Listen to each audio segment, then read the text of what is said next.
My name is Miriam Johnston, and I'm an Anishnawbe woman from the Chippewas of Nawash, Cape Croker First Nation here in Ontario. And I just wanted to say, miigwech, thank you very much for having me speak to you today about the Cultural Safety Initiative. I'm going to focus my first set on some of the key pieces of legislation and policies that have impacted Aboriginal people. And while there are so many, I really want to focus on two key policies. And the first is the Canadian Constitution, and the second is the Indian Act.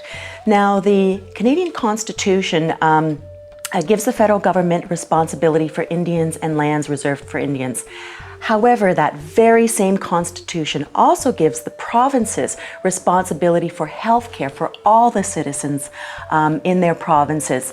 So, in effect, this creates challenges for the federal government and for the provincial and territorial governments. However, it creates even more challenges, particularly for First Nations people who are in essence in between a ping pong game between the federal government and the provincial government. Many people think that the federal government is responsible for Indians and responsible for health care for First Nations people. But the reality is that more First Nations people access provincially funded and provincially provided healthcare services than federal services. The federal government does provide health services on reserve, but those health services are limited, and they provide, for example, nursing stations up in northern and remote communities.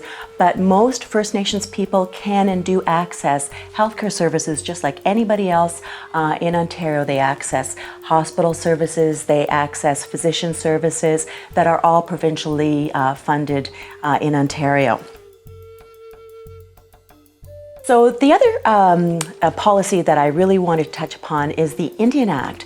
And the Indian Act was introduced by the Canadian government in 1876, and it essentially gave the federal government complete control over First Nations and Indian people throughout every aspect of their life. For example, the Indian Act did not allow Indians to vote in either provincial or federal elections until 1962. Can you imagine?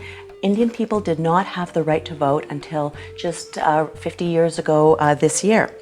The Indian Act was revised in 1920 and required Indians, status Indians, to attend residential schools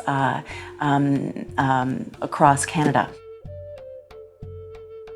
As you know, treaties are generally perceived as agreements between two sovereign nations, and Canada actually is, treaties form the basis of the country as we know Canada. So does anybody know how many are signatories to treaties here in Canada? Every single one of us are partners in treaties. Every single one of us are signatories to the treaties. The Canadian government has signed treaties on behalf of all Canadians, and we are all signatories to treaties. And the treaties are alive and well to this day.